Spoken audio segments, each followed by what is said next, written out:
సర్వీస్కి వచ్చాము. సర్వీస్కి వచ్చి మా అన్నకి హెల్త్ బాగాలేదనేసి హార్ట్లో బ్లాక్ ఉంది, స్టంట్ వేయాలని అనేసి డాక్టర్ చెప్పారు. మేము ప్రేయర్ లైన్లో నిల్చొని మీకు ఫోటో చూపించి ఫోన్లో ప్రేయర్ చేయించాము. చేయించిన తర్వాత మేము ఆల్మోస్ట్ స్టంట్కి ప్రిపేర్ అయిపోయాము.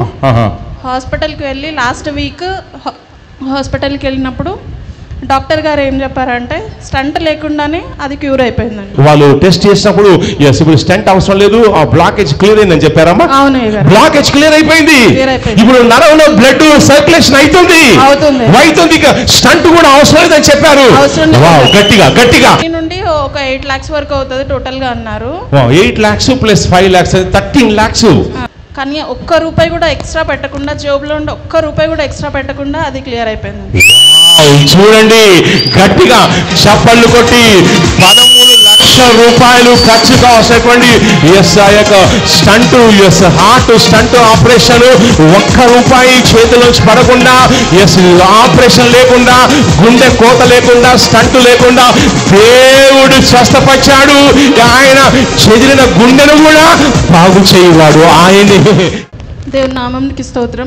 ప్రాఫెట్ గారికి, రమ్య మోజెస్ గారికి నా ప్రత్యేక వందనాలు. నా సాక్ష్యం ఏంటంటే లాస్ట్ 30th March మేము సర్వీస్కి వచ్చాము.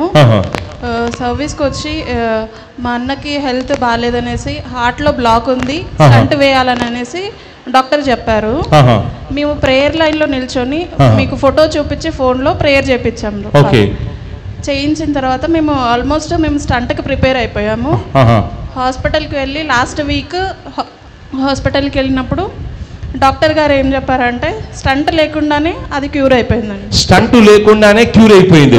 ఏదమ్మా? హార్ట్ లోనమ్మా? హార్ట్ లో బ్లాక్ అండి. హార్ట్ లో ఒక బ్లాకేజ్ అయ్యింది, నరంలో బ్లడ్ బ్లాక్ అయింది. 90% బ్లాక్ అయిపోయింది, ఓన్లీ 10% మాత్రమే ఓపెన్ ఉందండి. 90% బ్లాక్ అయిపోయింది. సో 10% ఓపెన్ ఉంది. అందువల్ల బ్లడ్ సర్క్యులేషన్ ఖాళీగా ఉండలేదు. సో దానివల్ల గుండె చాలా ప్రమాదం, హార్ట్ స్ట్రోక్ వచ్చే అవకాశం ఉందని చెప్పారమ్మా.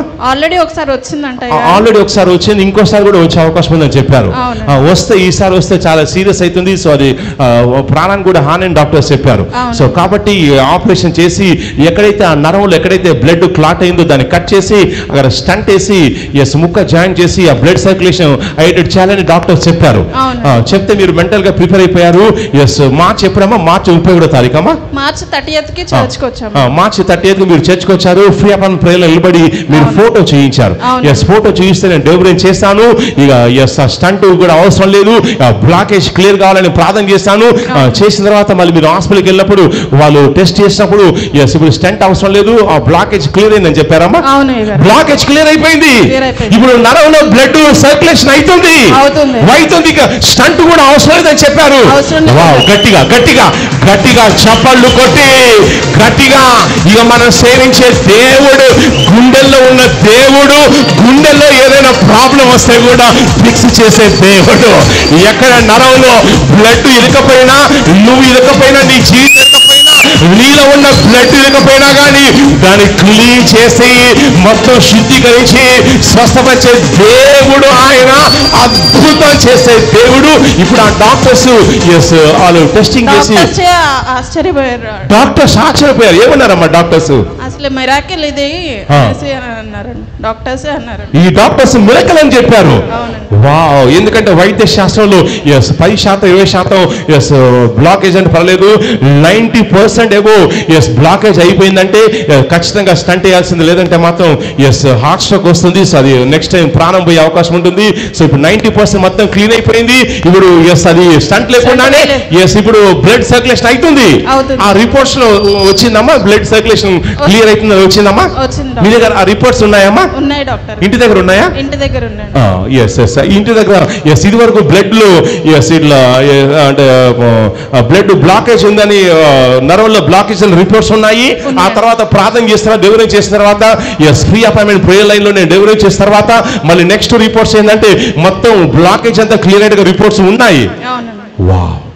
అండ్ హాస్పిటల్కి వెళ్తే కూడా 5 lakhs ఇంకా ఎక్స్ట్రా పడుతుంది. కంపెనీ సైడ్ నుండి ఆల్మోస్ట్ అవుతుంది, ఇంకా ఎక్స్ట్రా 5 lakhs పడుతుంది అని అన్నారు డాక్టర్ గారు. ఆపరేషన్ మొత్తం ఎంత అని చెప్పారమ్మా? ఎక్స్ట్రా 5 lakhs పడుతుంది. అంటే మీకు 5 lakhs, కంపెనీ నుంచి ఎంత అని చెప్పారు? కంపెనీ నుండి ఒక 8 lakhs వరకు అవుతుంది టోటల్ గా అన్నారు. 8 lakhs ప్లస్ 5 lakhs 13 lakhs. ఇప్పుడు ఆ బ్లాక్ క్లియర్ చేయడం కోసం 13 లక్షలు. అవునండి. కానీ ఒక్క రూపాయి కూడా ఎక్స్ట్రా పెట్టకుండా, జేబులో ఉండి ఒక్క రూపాయి కూడా ఎక్స్ట్రా పెట్టకుండా అది క్లియర్ అయిపోయింది. చూడండి, గట్టిగా చప్పళ్ళు కొట్టి 13 లక్షల రూపాయలు ఖర్చు కావాల్సినటువంటి స్టంట్, హార్ట్ స్టంట్ ఆపరేషన్, ఒక్క రూపాయి చేతిలోంచి పడకుండా, ఆపరేషన్ లేకుండా, గుండె కోత లేకుండా, స్టంట్ లేకుండా దేవుడు స్వస్థపరిచాడు. ఆయన చెదిరిన గుండెను కూడా బాగు చేయవాడు ఆయనే. కీర్తనలో ఉంది, చెదిరిపోయిన గుండెను, గుండెలో బ్లడ్ బ్లాకేజ్ ఉంటే కూడా ఆయన బాగు చేయవాడు. ఆయనే బాగు చేశాడు. ఇప్పుడు మీ బ్రదర్ చాలా హెల్తీగా ఉన్నాడు. డిశ్చార్జ్ అయ్యానమ్మా? డిశ్చార్జ్ అయ్యాడు. ఇప్పుడు మామూలుగా నార్మల్ గా ఉన్నాడు. ఎలాంటి సైడ్ ప్రాబ్లమ్స్ ఏమీ లేవు, హ్యాపీగా ఉన్నాడు. ఇది దేవుడు చేసే కార్యం. వచ్చారమ్మా ఇక్కడికి? రాలేదండి, డిశ్చార్జ్ చేసి ఇంటికి వెళ్ళారు. ఇది దేవుడు చేసే కార్యం అండి. దేవుడు ఇలాంటి కార్యాలు చేస్తాడా? చేస్తాడండి. సంఘంలో ఇలాంటి కార్యాలు జరగాలి. ఎందుకంటే ప్రభు సెలవించి ఉన్నాడు, నేను పొందిన దెబ్బల చేత మీకు స్వస్థకరమైన ప్రభు సెలవించి ఉన్నాడు. చాలా చోట్ల ఏంటంటే నేను రోగం వచ్చిందా హాస్పిటల్కి వెళ్ళని చెప్తున్నారు, లేదా ఆ డాక్టర్ దగ్గరికి వెళ్ళని చెప్తున్నారు. నేను హాస్పిటల్ తప్పని చెప్పలేదు, మనం వాడాలి. సార్, థ్యాంక్ గాడ్ హాస్పిటల్ లేకపోయినట్లయితే కరెంట్ టైంలో ప్రపంచ జనాభా పడిపోయేది. దేవునికి స్తోత్రం. అయితే ఆసుపత్రికి ఖర్చు ఖర్చుతో కూడుకుంది. అవునమ్మా? అదంతా ఈజీ కాదు. మంత్రగానికి ఇచ్చే నిమ్మకాయ ఖర్చు అంత ఉండదు, కానీ హాస్పిటల్కి పెట్టేటువంటి ఖర్చు చాలా ఎక్కువగా ఉంటుంది. ఒక సాదా సీదా ఒక బడుగు వ్యక్తి, ఒక సామాన్య వ్యక్తులు, రెక్కాడితే కానీ డొక్కాడేటువంటి వ్యక్తులకు ఇలాంటి సమస్య వచ్చినప్పుడు 13 లక్షలు కట్టాలంటే కంపెనీలో చేస్తున్నారు కాబట్టి కంపెనీ వాళ్ళు భరిస్తారు. ఇంకా ఎక్స్ట్రా 5 lakhs. ఒకవేళ జాబ్ లేదు, మామూలు ఏదో ప్రైవేట్ జాబ్ చేస్తున్నాడు, అంటే 13 లక్షలు కట్టాలంటే ఎంత కష్టం అండి? కష్టమా కాదు? 13 లక్షలు ఒక సామాన్య వ్యక్తి నెలకు 10,000 20,000 సంపాదించినటువంటి ఒక సామాన్య వ్యక్తికి ఇలాంటి సమస్య వచ్చి హాస్పిటల్కి వెళ్ళి ఆపరేషన్ చేయాలి 13 లక్షలు అవుతుందంటే ఎక్కడి నుంచి తెస్తా? ఒక నెల జాబ్ చేయకపోతేనే 20,000 జీతం రాకపోతేనే ఇంట్లో తిండికి లేని పరిస్థితి ఉన్నటువంటి కుటుంబానికి ఇంట్లో ఎవరికైనా ఏమైనా అయితే 13 లక్షలు పెట్టాలంటే ఎక్కడి నుంచి వస్తుంది? స్థల తాకట్టు పెట్టి, బంగారం అమ్మేసి, ఉన్న ల్యాండ్ అన్ని కూడా తాకట్టు పెట్టి అప్పుల పాలైపోయి ఎంతో మంది చాలా సమస్యలు ఎదుర్కొనే వాళ్ళు ఉన్నారు. అందుకే మీరు స్వస్థత నమ్మాలి. 2 రకాల దేవుడు ఇస్తే, ఒకటి ఏంటంటే దేవుడు నేరుగా ఇచ్చే స్వస్థత, రెండోది ఆసుపత్రి ద్వారా వచ్చే స్వస్థ కూడా ఉంది. కానీ ఆసుపత్రి ద్వారా వచ్చే స్వస్థకు గ్యారంటీ ఏమి లేదు, వాళ్ళు అందుచేత సంతకం పెట్టించుకుంటారు. కానీ దేవుని ద్వారా వచ్చే స్వస్థకు గ్యారంటీ ఉంది. దానికి ఏ ఖర్చు లేదు, ఏ సైడ్ ఎఫెక్ట్ లేదు, ఏ ఆపరేషన్ లేదు, ఏ గోళీ, ఏ ఇంజెక్షన్ లేదు. మీరు విశ్వాసం ద్వారా కార్యం జరుగుతుంది. రెండోది ఆసుపత్రి ద్వారా ఇచ్చిన స్వస్థకు ఏంటంటే అది లక్షల్లో ఖర్చు ఉంటుంది. మీ ఇల్లు పొలాలు తాకట్టు పెట్టాలి, మొత్తం మీ తల తాకట్టు పెట్టాలి. ఆ తర్వాత బాగైనా కానీ అప్పు తీర్చలేక జీవోత్సవంలాగా జీవించాలి. ఆ అప్పు తీర్చలేక అప్పుడే ఆ రోగంతో చచ్చిపోయి ఉంటే బాగుండేని అనుకుంటున్న వాళ్ళు చాలా మంది ఉన్నారు. అందుకే మీరు స్వస్థ నమ్మాలమ్మా. దేవుడు స్వస్థత ఇచ్చేటువంటి దేవుడు. ఇప్పుడు ఇది దేవుడు చేసిన కార్యం. దేవుడు అద్భుతం చేశాడు. సో కాబట్టి మీ బ్రదర్ ఇప్పుడు హ్యాపీగా ఉన్నారు. సో అన్ని పనులు చేసుకుంటున్నారు. డ్యూటీ కూడా వెళ్తున్నారమ్మా? లేదండి, 2 months రెస్ట్ తీసుకుంటున్నారు. ఇప్పుడైతే హెల్తీగా ఉన్నారు. అన్ని యూజువల్ గా అన్ని యాక్టివిటీస్ తాను చేసుకుంటున్నారు. వావ్, ఈ దేవుడు కార్యం చేస్తారు. మీరు సాక్ష్యం చెప్పి ప్రభువుని కనిపించారు కాబట్టి పరిశుద్ధాత్మను మీకు ఇచ్చేటువంటి ఒక స్పెషల్ ప్రాసెస్ ఏంటంటే సాత్వని చెక్ చేసినప్పుడు శబబబగా పరిశుద్ధాత్మ దేవుడు సెలవిస్తున్నాడు. రాబోయే రోజుల్లో మిమ్మల్ని ప్రార్థనలోను అలాగే దర్శనాలు చూసే విషయంలో కూడా దేవుడు మీకు కృపను, ఆ శక్తిని, ఆ సామర్థ్యాన్ని సెలవిస్తున్నాడు. చెప్పండి గట్టిగా, రిసీవ్ అని. అలాగే ఆత్మలో చూసినప్పుడు శబబబగా మీ ఫింగర్స్ చూపించానమ్మా. 5 ఫింగర్స్. నెక్స్ట్ ఇంకో చేయి చూపించానమ్మా. ఇవి 5 ఫింగర్స్. మొత్తం ఎన్ని ఫింగర్స్ ఉన్నాయమ్మా? 5 ఎంతమ్మా? 10 fingers. 10 ఫింగర్స్. ఈ 10 ఫింగర్స్కి ఏదైనా రింగ్ ఉందమ్మా? ఉందండి. ఎక్కడుందమ్మా? ఇది కనబడలేదు. లేదు, చిన్న రింగు. అప్పుడు మ్యారేజ్ అయినప్పుడు పెట్టిన రింగ్ అమ్మా? అవునయ్యా. మ్యారేజ్ చూపించండి, ఆ రింగ్ చూపించండి. అట్లాగే ఉంచండి, తీయొద్దు, అలాగే ఉంచండి. Yes ring షబబకరకజే. ఎస్ ఆత్మలో నేను చెక్ చేసినప్పుడు ఎస్ ఈ రింగును చూపిస్తూ పరిశుద్ధాత్మడు ఏం సెలవిస్తుందంటే ఎస్ అది బంగారం అమ్మా, డూపు అది గోల్డే కదమ్మా, ఒరిజినల్ గోల్డే. ఇప్పుడు ఏది మీ హస్బెండ్ మ్యారేజ్ అయినప్పుడు తిరిగిందమ్మా? అంటే మ్యారేజ్ అప్పుడు రింగ్ పెట్టలేదండి, కాకపోతే మ్యారేజ్ పర్పస్ రింగ్ తీసుకున్నారు. ఎస్ మ్యారేజ్ పర్పస్ కోసం రింగ్ తీసుకున్నారు, అదైతే ఒరిజినలే. అవునా? డూప్ అయితే మాత్రం గొడవ అవుతుంది. అవునా? మ్యారేజ్ తర్వాత డూప్ పెట్టి మోసం చేసావని. అవునా? అది ఒరిజినలే. అవునమ్మా? ఎస్ ఎస్ ఆ యొక్క గోల్డ్ చూపిస్తూ పరిశుద్ధాత్మ దేవుడు ఏం సెలవిస్తుందంటే ఎస్ మీ ఇంట్లోకి ఎస్ కొంచెం బంగారం రాబోతుంది. రిసీవ్ అని చెప్పండి. ఎస్ మీ ఇంట్లోకి బంగారం రాబోతుంది. సంథింగ్ ఐమ్ సీయింగ్ రాబోయే రోజుల్లో ఎస్ కొంచెం ఏదో గోల్డ్ కి సంబంధించిన ఐటమ్స్ ఏదో మీరు కొనబోతున్నారు. రిసీవ్ అని చెప్పండి. ఏం కొనాలనుకుంటారమ్మా?